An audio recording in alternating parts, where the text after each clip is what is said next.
Halo teman-temanku semuanya, kenalin nama saya Sabda. Oke, ini bukan nama asli ya, ini nama channel, nama panggung, dan saya sesuaiin aja dengan nama channel ini. Oke, saya mau cerita ya, kenapa di usia 20 tahun itu banyak sekali penyesalan yang pernah ya, terutama saya alamin. Yang pertama itu ketika saya lulus SMA dan berpikir bahwa oke lah, hidup SMA itu kayaknya enak deh, kita dapat kerja. Oke, kita bisa bangun plan A, B, C, dan ternyata setelah kerja itu nggak sesuai sama sekali. Pahit rasanya.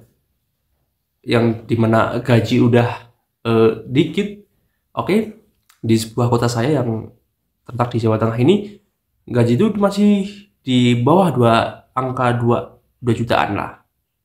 Dan sedangkan impian semua orang ketika lulus SMA itu ya jadi bos muda lah, jadi orang sukses lah, udah punya penghasilan 2 digit lah, ya itu kan ekspektasi. Cuman di sini mau cerita gimana sih apa aja dan penyesalan yang selama ini saya dapat selama 23 tahun ini. Berarti saya lulus dari 2019 sampai sekarang itu udah 5 tahun.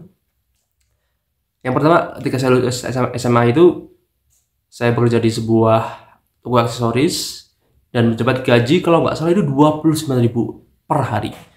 Oke, 29.000 per hari itu belum sama lembur ya.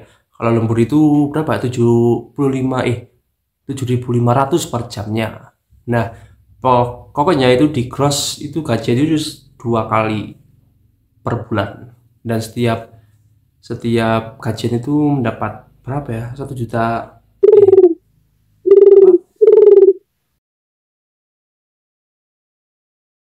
Kalau misalkan sekali gajian itu kan ibaratnya 14 hari lah.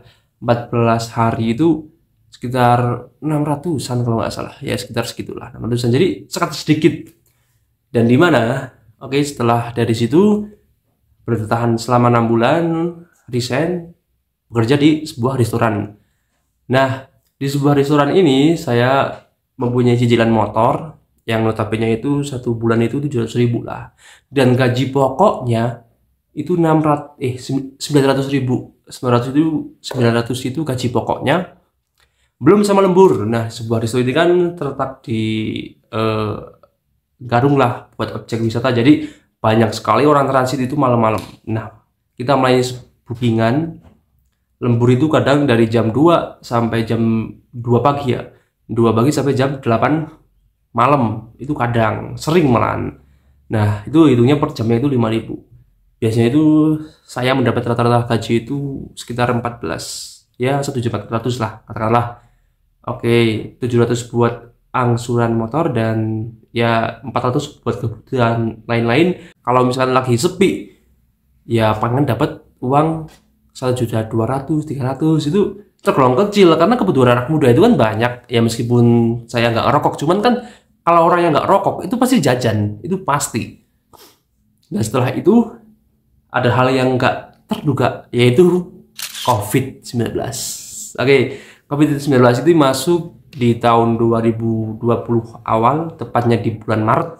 Saya diberhentikan dari pekerjaan sampai Agustus. Oke, Agustus itu berarti berapa? Sekitar 4 bulan nganggur lah.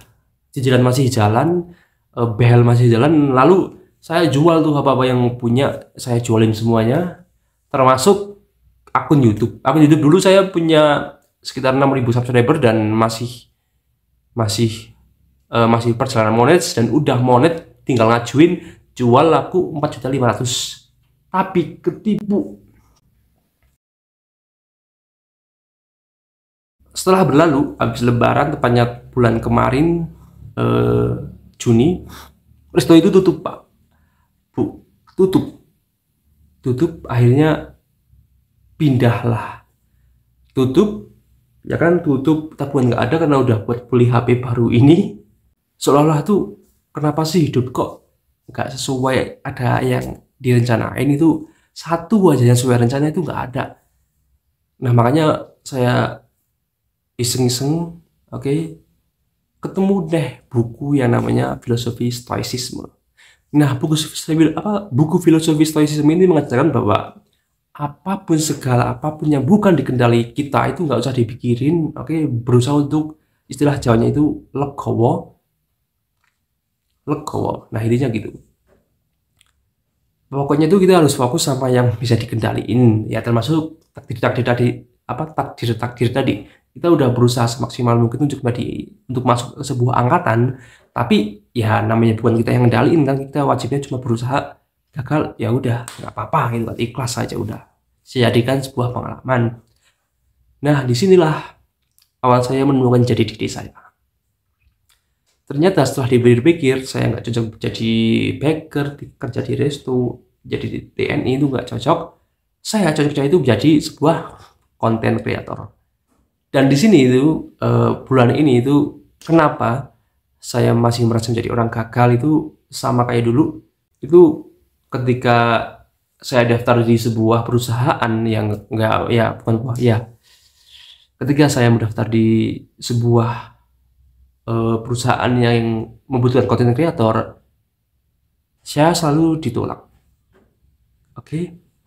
Padahal saya yakin banget bahwa saya lebih bisa untuk menghandle pekerjaan itu dibanding yang sekarang diterima.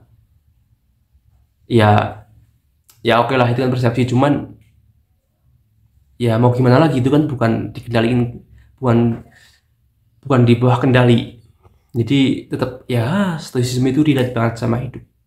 Kita nggak bisa memaksakan apa yang bukan kehendak kita nggak bisa memaksakan yang memang bukan rezekinya kita. Oke, kembali lagi ke filosofi stoicisme, dan filosofi stoicisme itu relate sama agama, yang dimana agama itu berkata bahwa apapun yang memang menjadi rezekimu itu akan menghampirimu, dan apapun yang bukan rezekimu, sekuat apapun dia tidak akan kepadamu.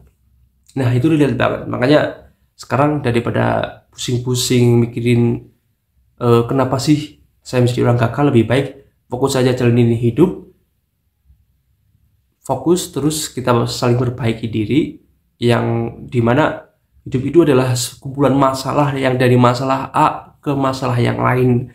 Ketika kita menikmati kebahagiaannya, itu selingan dari sebuah masalah yang sifatnya itu sementara. Saya yakin bahwa badai itu pasti berlalu, nggak ada badai yang terus-menerus menerjang. Luga akan mengering seiring berjalannya waktu. Ya memang jalan nggak pasti mulus, cuman ada kalanya kita kalau capek ya istirahat, jangan mengakhiri hidup. Tetap semangat. Ya namanya hidup penuh plot twist ya. Kita yang menjalani dan Tuhan yang merencanakan sambil berdoa. Yang namanya takdir itu beriringan sama doa. Mana siapa yang lebih dulu, mana siapa yang lebih kuat.